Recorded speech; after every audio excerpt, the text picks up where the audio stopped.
The majority of earthquakes occur at less than 100 kilometers depth, while deeper earthquakes occur in few locations worldwide. Why is that? As we explore earthquake depths in and around the Pacific Ocean basin, we find some areas with only shallow earthquakes and other regions with earthquakes down to 700 kilometers.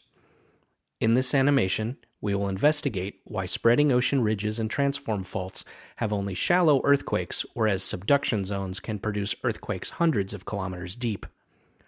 We will discover that young oceanic plates near spreading ridges are hotter than older oceanic plates, for example, in the western Pacific Ocean, and how the temperature of a plate controls its ability to produce earthquakes. Remember that lithospheric plates, also called tectonic plates, have a layer of crust on top of the lithospheric mantle, the outermost rigid part of the mantle. These move as a single unit. The hotter asthenosphere beneath the plates is solid, but less rigid mantle rock that can slowly flow. Let's examine the formation of new ocean plate and how that plate cools with age. As hot mantle rock rises to lower pressure, a small portion of this upwelling asthenosphere melts to form magma that builds the 7-kilometer thick oceanic crust at the edges of two diverging plates along the ridge axis. The oceanic crust maintains its thickness during migration away from the ridge and has chemistry distinct from the underlying lithospheric mantle. Beneath the spreading ridge, there is only a thin layer of lithospheric mantle because it is unusually hot in the upwelling zone. As the plate slowly moves away from the ridge, it cools by conducting heat through the crust to the cold ocean water above. At the same time, the underlying asthenosphere cools and adds to the bottom of the lithospheric plate. Mathematical modeling of this cooling process illustrates the ocean plate becoming cooler and thicker with age. The temperature at the bottom of the plate is about 1,300 degrees Celsius. Notice that most of the cooling process occurs between age 0 at the ridge and about 80 million years when the ocean plate has grown to about 100 kilometers thick. The upper part of the plate, where the temperature is less than 600 degrees Celsius, is the only part cold and brittle enough to fracture and produce earthquakes. Though still rigid, the lower plate is warmer and can deform in a ductile or plastic fashion. So, the spreading centers and transform faults of the East Pacific Rise, Chile Ridge, and Galapagos Ridge in the eastern Pacific Ocean have only shallow earthquakes. Similarly, in the Atlantic Ocean, only shallow earthquakes are found along the mid-Atlantic Ridge. Shallow earthquakes can occur at all plate boundaries, and even occasionally in the middle of oceanic plates. Now let's tackle the deeper question of how earthquakes can occur hundreds of kilometers deep in subduction zones. We'll start by considering a 30-million-year-old ocean plate, which we'll call a slab, subducting at 5 centimeters per year into hotter asthenospheric mantle beneath a continental plate. As the ocean plate subducts, the warming process takes many millions of years as the slab descends.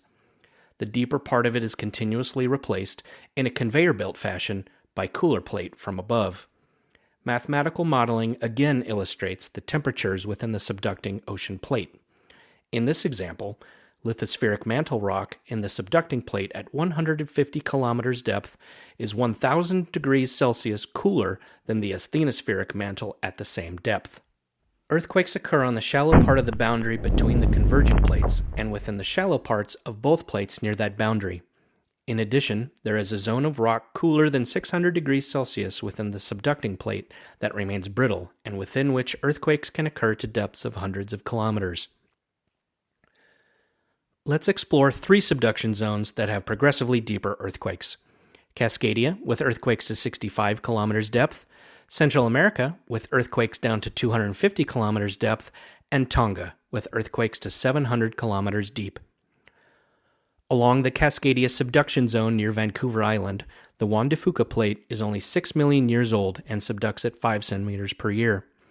Because it is very young and thin, Juan de Fuca plate warms quickly during subduction, so the upper portion of the subducting plate remains brittle and able to produce earthquakes to only 65 kilometers depth.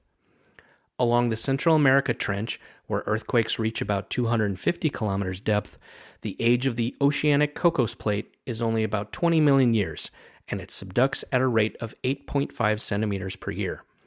Because it is young, the Cocos plate is only 65 kilometers thick. The resulting thermal structure of the subduction zone across Costa Rica shows brittle Cocos Plate lithosphere reaching over 200 kilometers depth, consistent with the observed maximum earthquake depth of about 250 kilometers. Now let's consider subduction zones of the Western Pacific, where most deep earthquakes occur. Here, the subducting Pacific Plate is up to 150 million years old. At the Tonga subduction zone, the Pacific Plate is 140 million years old, and it descends beneath Tonga at 8 centimeters per year. This old and cold oceanic plate is over 100 kilometers thick, and its interior tongue of brittle oceanic lithosphere extends to 700 kilometers depth. So it's no surprise that over one-half of all earthquakes deeper than 300 kilometers occur in the Tonga subduction zone. With our new understanding of how seafloor spreading produces thin and hot oceanic plates, the shallow depths of earthquakes along worldwide spreading centers and transform fault systems make sense.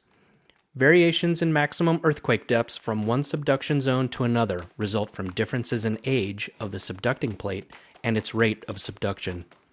Old and cold oceanic plates that are subducting rapidly can reach depths of 700 kilometers with their interiors still brittle and capable of producing the deepest earthquakes.